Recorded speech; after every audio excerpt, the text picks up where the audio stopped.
नमस्कार, बहुत स्वागत है आपका। मैं हूं आपके साथ सुमित शर्मा। उपचुनाव को लेकर सियासी हलचल काफी तेज हो गई है। सीएम शिवराज सिंह चौहान ने बड़ा मास्टर स्ट्रोक खेलते हुए प्रधानमंत्री किसान सम्मान योजना के तहत प्रदेश के किसानों को 10,000 रुपए देने का ऐलान कर दिया।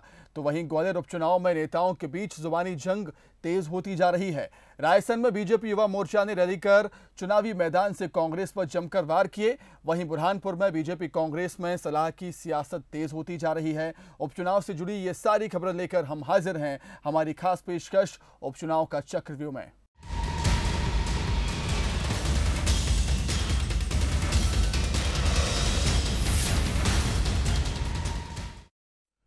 उपचुनाव से पहले सीएम शिवराज सिंह चौहान ने कांग्रेस की किसान कर्ज माफी की काट ढूंढ ली है। सीएम शिवराज ने ऐलान किया है कि प्रधानमंत्री किसान कल्याण योजना के तहत किसानों को मिल रहे 6,000 रुपये में 4,000 रुपये राज्य सरकार भी जोड़ेगी। मुख्यमंत्री किसान कल्याण योजना के तहत 2 किश्तों में ये पैसे दिए जाएंगे। उपचुनाव से पहले शिवराज ने निकाला कर्ज माफी का तोड़। किसान सम्मान निधि बढ़ाकर शिव ने चला मास्टर स्ट्रोक। क्या अब चलेगा कांग्रेस का किसान कर्ज माफी का प्लान? चुनावी महासंग्राम में अन्नदाता किस पर होगा मेहरबान? उपचुनाव की जंग में अन्नदाता सबसे बड़ा सियासी मुद्दा बना हुआ है। कांग्रेस के किसान कर्ज माफी के दावों को काउंटर करने के लिए अब मुख्यमंत्री शिवराज सिंह चौहान ने बड़ा मास्टर स्ट्रोक खेला है। सीएम शिवराज ने ऐलान किया है कि प्रधानमंत्री किसान सम्मान योजना के तहत अब प्रदेश के किसानों को 10,000 रुपए मिलेंगे। अभी तक केंद्र की इस योजना के तहत किसानों को साल भर में 3 किस्तों में 6,000 रुपए मिल रहे थे। मुख्यमंत्री ने ऐलान किया कि किसानों के लिए चल रही सारी योजनाओं को सरकार पैकेज बनाकर लागू करेगी। इस मौके पर मुख्यमंत्री ने कांग्रेस पर हमला बोलते हुए कहा कि भ्रम और झूठ की राजनीति करने वालों की अब दाल नहीं गलने वाली, क्योंकि देश का किसान जाग गया है। प्रधानमंत्री किसान सम्मान निधि और उस निधि के अंतर्गत 2-2 हजार रुपया करके साल में 6,000 रुपया दिए जाते हैं 3 किस्तों में। मैं आज ये फैसला कर रहा हूं कि मुख्यमंत्री किसान कल्याण योजना के अंतर्गत उसमें 2-2 हजार रुपया की 2 किस्त और जोड़ के उनको कम से कम 10,000 रुपया तो कर दिया जाए साल में। वहीं किसान कर्ज माफी को उपचुनाव में भी ट्रम्प कार्ड बनाने की सोच रही कांग्रेस मुख्यमंत्री शिवराज सिंह चौहान के इस मास्टर स्ट्रोक को झूठ का पुलिंदा करार दे रही है। कांग्रेस का कहना है कि उपचुनाव के चलते हो रही घोषणाओं को पूरा करने के लिए बीजेपी के पास कोई प्लान नहीं है।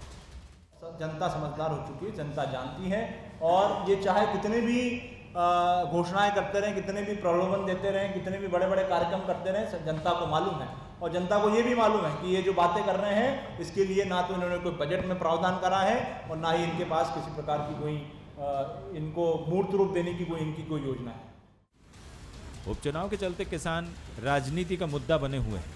कांग्रेस लगातार कह रही है कि उसने 26 लाख से ज्यादा किसानों के कर्ज माफ किए हैं।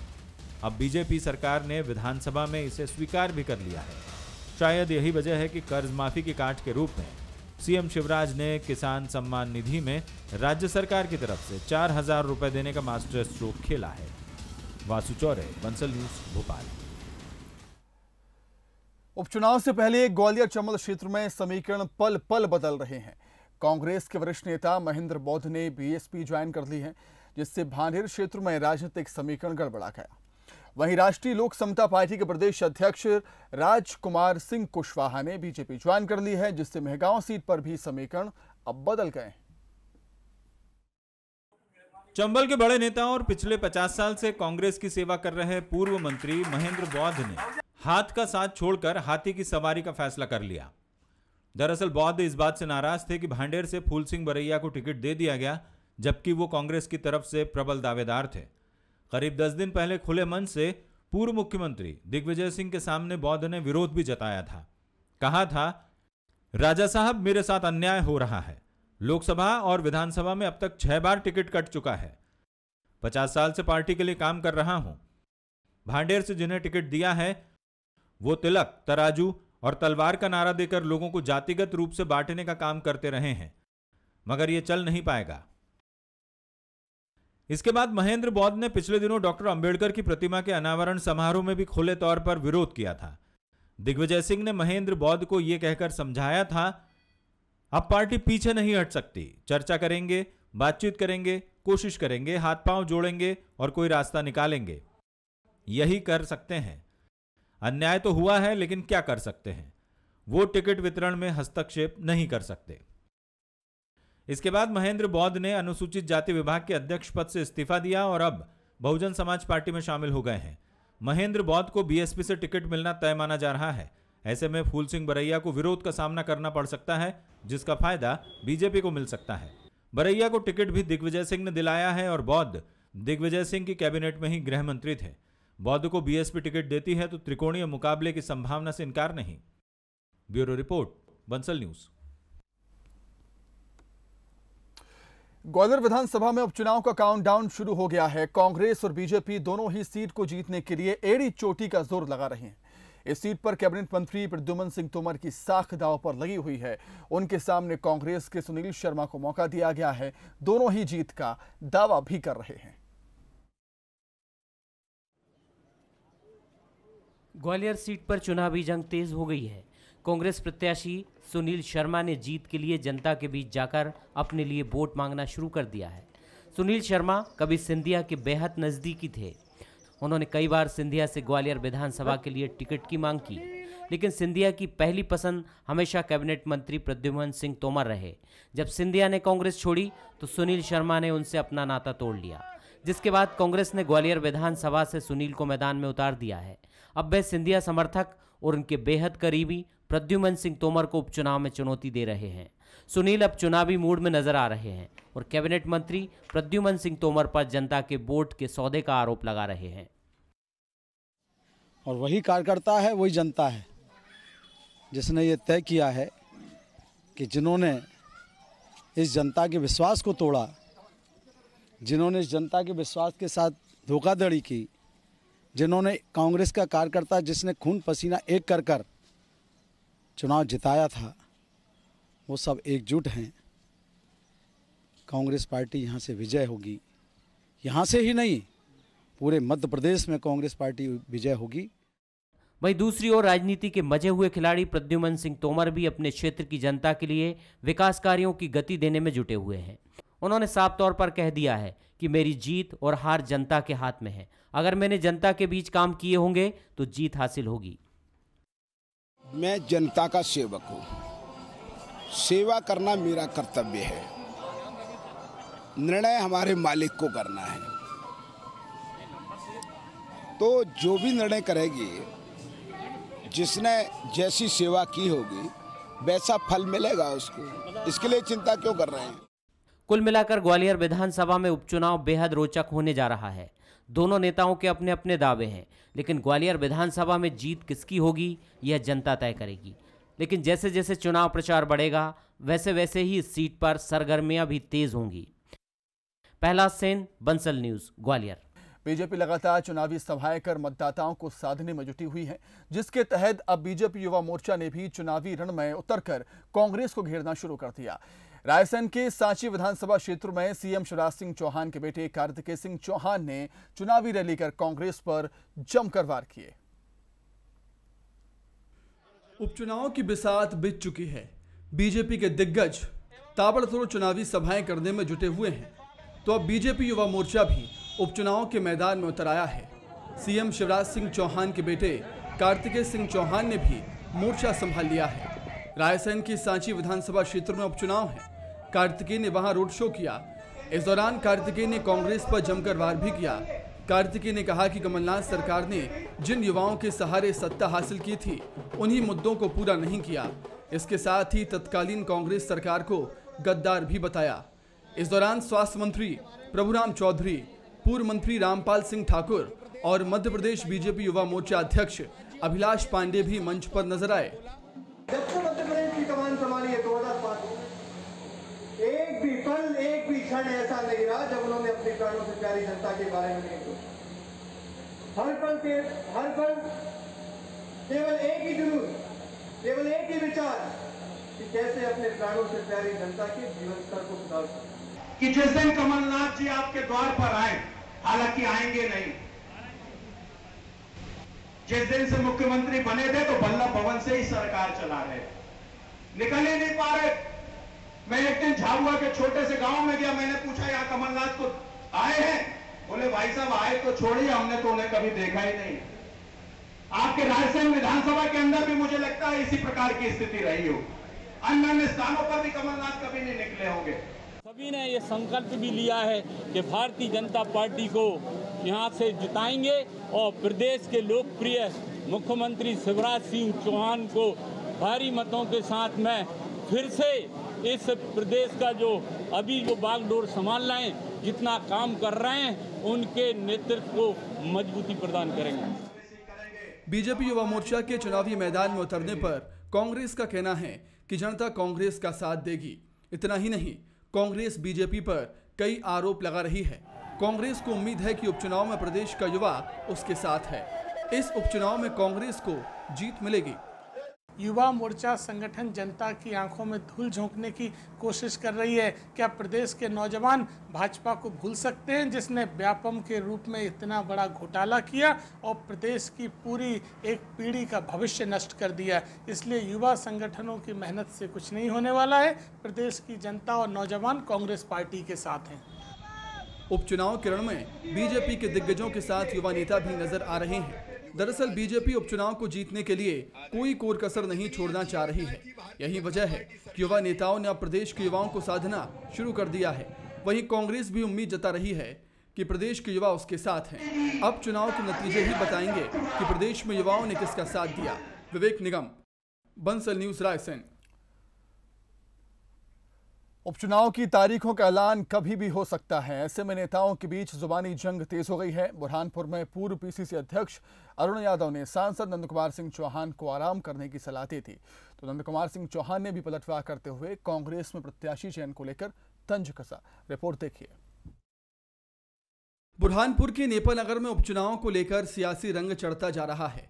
पार्टियां एक दूसरे पर बयानों के बाढ़ चला रही हैं। प्रत्याशियों के साथ नेताओं में भी जुबानी जंग तेज हो गई है। पूर्व पीसीसी अध्यक्ष अरुण यादव ने सांसद नंद कुमार सिंह चौहान के कमलनाथ को दिए गए बयान पर कहा कि वो हमारे वरिष्ठ हैं, बीजेपी के बड़े नेता हैं और उम्र का भी तकाजा है, उन्हें किसी अच्छे डॉक्टर से सलाह लेना चाहिए। इतना ही नहीं, उन्होंने कहा कि बीजेपी को बेबुनियाद आरोप लगाना इनके सिस्टम में है।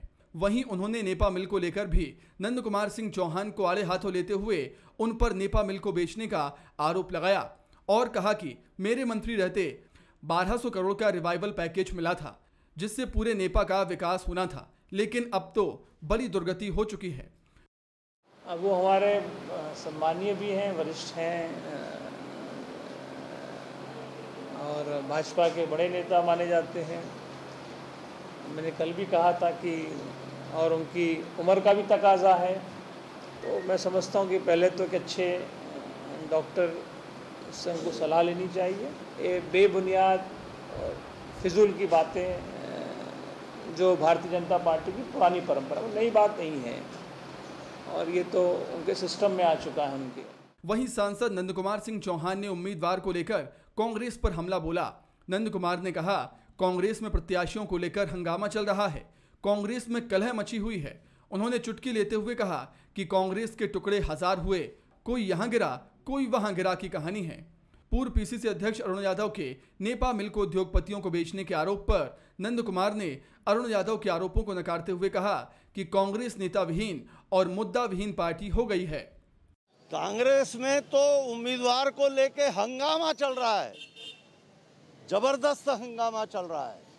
कांग्रेस में तो पूरे पार्टी में ही कलह मची हुई है और मैं पहले भी कह चुका हूं कि ये दल तो जो है अब वो इस दल के टुकड़े हजार हुए, कोई यहाँ गिरा कोई वहाँ गिरा वाली कहानी है। वो नेपा मिल की जगह है, वो थोड़ा सा मिल्क का और उनका डिस्प्यूट है, उसका भी समाधान निकलेगा।